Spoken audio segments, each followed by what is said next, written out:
Hello and welcome back to another episode of the Weekly Waypoint. Today we are playing Hades because it's a bloody $5 at the minute, and since I'd only previously dabbled with it on Xbox Game Pass, I thought, hey, you know, I'm still kind of doing that thing where I don't have Game Pass anymore. I'm trying to give Microsoft less money, and when indie games that I liked playing on Game Pass show up on sale, or just in general, I'm like, hey, I should probably grab that. I never played a ton of Hades on Game Pass. It's never grabbed me the way it seems to have grabbed 99% of other people. This might be sacrilege to say, but I kind of don't get the hype. And that's the thing, right? It's a great game, but because so many people were so loud about how great it is, I'm spending my time, instead of going, wow, this is a great game, I'm going, yeah, it's great. It's not, you know, and I'm sure if I spend more time with it, I will come to love it as much as most people do, but I have not spent that much time with it. However, this, for context, is my third run, and it's my first time using the bow, I think, ever. I'm not crazy about the bow because you have to stop and charge it up. It's definitely a different style of gameplay, but I thought since I bought the game, I might as well have a jaunt through the underworld for this episode of the Weekly Waypoint. We did do Dead Cells the other week, got snubbed by the algorithm, of course. We'll see if Hades fares any better. I should also mention another reason why I've got eyes on Hades right now isn't just because it's on sale. I did go looking for it. It's because the Hades 2 trailer in last week's Direct is so good. That animation is so good. I've rewatched it a few times now, and you know, maybe the game's great, but the animation is fantastic. And I love Greek mythology as well. There's still so much I need to learn about Greek mythology. I'm still one of those armchair Andys who says he loves Greek mythology but couldn't name you more than 4 or 5 gods. Honestly, in general, in my life, that is something I want to dedicate more time to, is just the study of ancient history and mythology, but also you know, prehistory as well is something I've mentioned recently, is something that's grabbed my attention pretty strongly. And I also like medieval history and like Viking era stuff. And if this sounds like a segue to you, that's because it is. I currently have a week off and I'm playing a bunch of RuneScape, which means I have time to watch and read things while I play. We'll get more into RuneScape in just a minute. But I'm currently in the market for some good old history, and I've been asking people for recommendations for good YouTubers who do stuff with history. And I've been recommended Voices of the Past, which I cannot wait to dive into. I might just hyperfixate on this shit. This is literally breaking news I've just discovered or been shown this channel. It's a channel dedicated to showing translations of basically diary entries from ordinary people throughout history talking about what life was like at the time. There's one I'm watching about a guy who's talking about some dude who's just relayed his travels across the world to him, and he's met people with like dog heads and shit, and it's like, you know, where would you get to there from reality? But yeah, that's the kind of thing that fascinates me, and I can't wait to dive more into it. I also checked out a documentary on Disney Plus because I remembered, oh right, I have a Disney Plus subscription I'm not doing a whole lot with. They have National Geographic over there. I should probably go see if they've got any history documentaries. And I started watching one called Origins: The Journey of Humankind, which talks about, you know, our prehistoric origins and like how instrumental fire was and that kind of thing. But it's like, how do I put this gently? It's not a British documentary, it's an American documentary, and it's so full of adrenaline and macho masculinity and cool guy voiceover, and I'm like, treat me like an adult. I came to you for history. You don't need to try 1000% of your effort to make it exciting. All you're doing is making yourself sound like, and I'm sorry to anyone who enjoys watching these, but one of those like aliens walk among us documentarians, and it makes me doubt anything that you are saying to me. So probably not going to continue that one.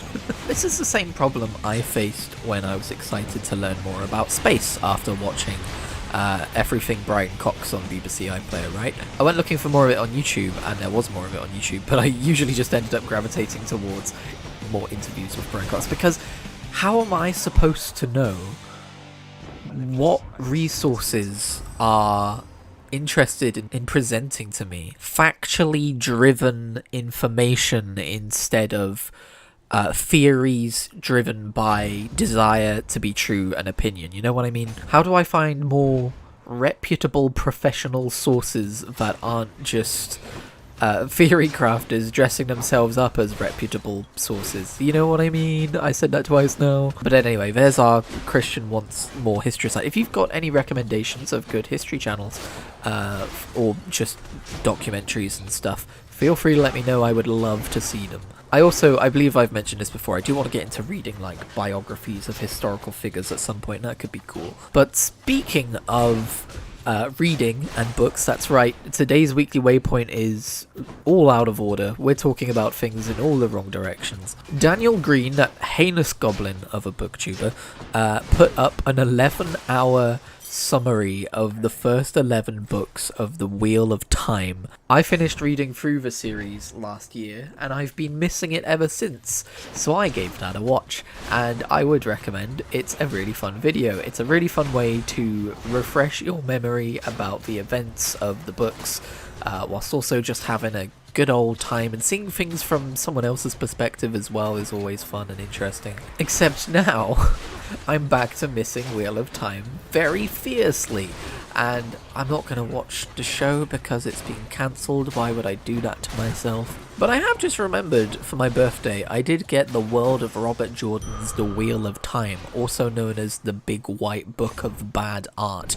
except this is the paperback edition with most of the bad art removed. So I think while I've got the Wheel of Time running through my head, running through my head, running through my head, running through my head, running through my head, I will, all the things she said, I will, I should probably give that a read. And I will give it a read while playing, here we go, now he's going to talk about it, RuneScape, because this week, or last week, this time last week, they launched RuneScape 3's first leagues. For those of you who don't know what leagues are, basically it's a limited time game mode in which you can gain crazy amounts of XP for, you know, shortened account progression within the limited time availability of the game mode, but you also progress through by doing certain tasks, unlocking perks which allow you to kind of break the game in really fun ways. And the higher your point score by the end of it, the more cosmetics you unlock for your main account after the league is over. Now, I'm not gonna lie, I was considering giving this one a miss because, first of all, my first league was the old school RuneScape league, I think the 5th league in the previous league, and I burned out on that pretty hardcore. I was all in for a time and I had a really good time, and then I burned out hardcore. And so I was anticipating that happening here, and it still could, but also the cosmetic rewards are just a bit naff. The rewards you get for completing stuff in this league for the main game of your RuneScape 3 account are just a bit shit. But a friend of mine convinced me to give it a try anyway, and it's almost the only game I've played this week. If anyone watched last week, I was talking about how last week I'd been playing a bit of a game here and a bit of a game there, and I hadn't really spent a large amount of time with any single game, and it was bothering me. Well, this week I've spent a large amount of time with a single game. There is already a video up on the channel if you would like to go and see my RuneScape 3 League experience firsthand, or what I've played so far mostly. But I am having a thoroughly gay old time, and I'm enjoying the league too. That joke only half works if you're bi, doesn't it? But there's just something so satisfying about working your way through the tasks, getting more and more points as you get to higher levels, and being able to do better tasks for more points each. I will say though, I did hit a bit of a wall yesterday because I unlocked the tier 5 relic, which allows you to pick a combat relic, and it's pretty much where people start bossing, and I picked the melee relic because I was going to do melee anyway because I'm kind of a melee Andy in RuneScape, but apparently melee is pretty meta for this season, and you can do some crazy powerful damage at surprisingly low levels with it. But I quickly ran into a problem, and that problem is inexperience. I haven't done a whole lot of bossing in the regular game. I've done a bunch of some of the lowest level bosses, but some of the higher level bosses are a lot more complex, and you need to learn mechanics, and you need to have a high click rate, and you can't really just like watch something else and click away and, you know. like you can with Barrows, for instance. And even with this super overpowered perk, I just found myself suddenly having less fun, because suddenly instead of doing cozy things and having a fun time playing the game the way I like to play it, I felt pressured into having to do questing to unlock certain bosses, and then having to learn the bosses, and then getting stressed out trying to learn the mechanics and not die, and so on and so forth. And I feel like bossing is where a majority of endgame points are supposed to come from, but I kind of feel like I'm just not gonna bother. I don't know how much I'm gonna shoot myself in the foot with that one, but like, I do a boss and I beat it, and it's stressful, and I'm pleased with myself, and I enjoy the experience. And then I see that I need to beat that boss 99 more times to get any more points from it. I'm like, I do not have the mental bandwidth to grind out 99 more kills of this boss. Like, I know at some point it'll stop being stressful and I'll get the mechanics down and it'll become like a fine science. I was gonna say an art. It's more of a science. But I just don't know if I can be bothered. So for now, I'll probably just keep on grinding away on the skilling, and I'll do some Slayer PVMing that way, and enjoying my relic through that, I suppose. But yeah, I don't know how much I'm sabotaging myself. I'm not going to outright avoid bossing, but I don't see myself doing a whole lot of it. I think another thing is, you know, it's a lot to throw yourself into when it's not permanent progression for your main account, right? And a lot of it as well is something I want to do for the first time on my main account. But yeah, after you get to tier 5, you need to practically double your points from tier 1 to tier 5 to get from tier 5 to tier 6, and then again for tier 6 to tier 7. So I don't personally anticipate myself reaching tier 7, maybe tier 6, so. I mean, I know I'm probably gonna mostly jump over to World of Warcraft when Legion Remix comes out in early October anyway, so we'll probably see how far I get by then. That's like 2 weeks away. Maybe 3? I don't know. How do dates work? 2 weeks away, okay. The other thing I'm noting is, despite enjoying RuneScape and spending so much time with it and not wanting to leave it, I'm also getting a little bit frustrated about not wanting to leave it, because there are so many other games I want to be playing, and whenever I spend too much time in an MMO, I get the feeling that it's like, it's too easy, it's like junk food, I'm not having a new experience, right? When there are so many other games on my backlog. I hesitate to say backlog because we all know how we feel about backlogs, right? Like, you shouldn't turn gaming into a chore. But I just mean that there are so many other games I want to experience and finish. Before the year is out, I would like to finish Dragon Quest III HD2D and Final Fantasy 16. I need to go back to that game and pick up where I left off there, because I was having such a good time. And then we've got Dragon Quest 1 and 2 HD2D and Pokemon Legends ZA coming out in a few weeks. And I'll probably hold off on 1 and 2, just because I haven't finished 3 yet. But yeah, I'm in the middle of a week off and I still feel like I do not have time. I want to continue my Gotham Knights playthrough that I was doing as well.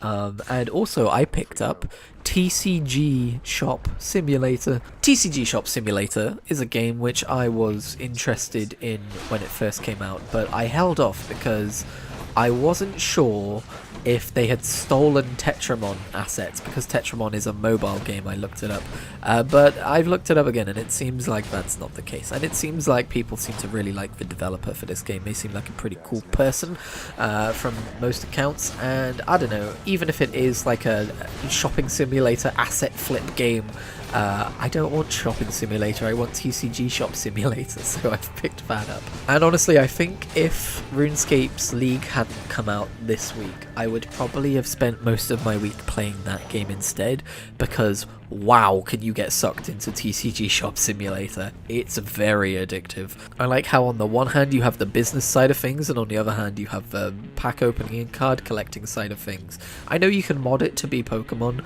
I think I'm gonna do that on a different save file at a later date, because I don't really have gripes with Tetramon being the thing that it's about, you know. I want to see the game as presented first of all. And I guess while we're talking about Pokemon things, we can also segue into, I might try out Cobblemon, which is a mod for Minecraft which you know, basically makes it an open world roaming Pokemon collection game as well as Minecraft. This isn't the first mod to do that. I think back in the day we had Pokécraft or something. Maybe this is just the evolution of that same mod, I don't know. But this one has cute little Minecraft adherent art for all of the Pokemon, and that's pretty cool. I'm just now realizing that this week's episode of the Weekly Waypoint is a lot of I'm looking for and I might do and I'm interested in. Sorry about that. My week really has mostly just been playing RuneScape. I've been pretty critically couch potatoing this one. I think now that I have spent so much time in RuneScape, I probably will start to wind down giving it so much of my time, and I will start jumping back into games like Dragon Quest III and so on while I've got the time during this week off, because I know while I'm enjoying RuneScape in the moment, if I look back at my week off at the end of it and it's all RuneScape, I'm gonna feel like slime, and I'm gonna be so annoyed that I didn't spend any of it on new experiences. I mean, I guess I've been experiencing new stories in terms of comics. If you follow my other channel, Kritigri Talks Stories, you can probably find it just by typing that in. I do be talking comics lately. I'm a little bit paranoid that anyone who's subscribed to that channel for book reviews is gonna think I've stopped doing book reviews and started doing comic reviews exclusively. That is not the case. I've almost finished Stormlight Archive Book 1. Wow, words, vowels, syllables. But I have been reading a whole shit ton of DC comics. If you're wondering if that Batman hyperfixation from a few weeks ago has waned, no, it has not. I recently finished Tom Taylor's Nightwing, which was incredible. I've got a video on the other channel about it, and I'm like, what am I gonna read now except for the Batman thing that I'm doing over there, where I read through all the most important Batman stories in chronological order as much as you can. What should I read in terms of, like, I'm not planning to make a video on this, because I wasn't planning to make a video on the Nightwing stuff, it just kind of happened. And I think I've settled on Jeff Johns' Green Lantern. I've been curious about Green Lantern for a while now, and I've yet to really read a run, or like, I don't have a story that I can point to and be like, wow, this was amazing. Like, I'm still in the that part, if you know what I mean. I'm using my words today. And I looked up well-regarded Green Lantern runs, and it seems like Jeff Johns wrote a ton of Green Lantern for a very long time, and so I'm gonna make a start on that. I did first of all go and read Emerald Twilight, which is an old but gold story about Hal Jordan losing it after Coast City is destroyed. That sounds like a massive spoiler, but it is the premise of the story, I promise you. And then I kind of caught up on lore of what happens after that as well, and it seems like this kind of picks up with his character. I'm not going to say too much more about that, but yeah, that's a fun idea, a fun concept, and I'm curious about it, and so I'm happy to read that. I have had a few false starts on Green Lantern stories before though, so we'll see if I read all of Jeff Johns' Green Lantern, or, you know, another thing to mention as well, after I finished the Nightwing by Tom Taylor run, I was like, I guess I'll read some Titans, and I tried like 3 or 4 different Titans issue 1, and none of them kept me, so even the Tom Taylor one from the same era. So that's another reason why I've gone seeking Green Lantern. I'm like, I'm just not in the mood for like a big, whole entire team story right now. I do still need to continue the Scott Snyder Justice League run as well. But yeah, this also reminds me I still have been meaning to read some Guardians of the Galaxy. If we want to flip back over to Marvel Comics, I still have a subscription to that, I think until the end of the year. So yeah, there you go. Today was a little bit of word soup. I do apologise. Hopefully I was coherent enough. Since we've got a little bit of time at the end here, spoilers, I am about to die, are you shocked? I will remind you that I am a small channel, and liking, commenting and subscribing does help a whole bunch, and I appreciate it, and I read every comment and all those things that I never normally say. We passed 600 subscribers recently, which I'm really happy about, so thank you so much for that little milestone as well. I say little just because it's not a 500 or 1,000, but you know what I mean. I appreciate all of you putting up with my incoherent changing of focus every 5 minutes, but I have now been killed, so thank you for watching, and I will catch you in whatever I make next.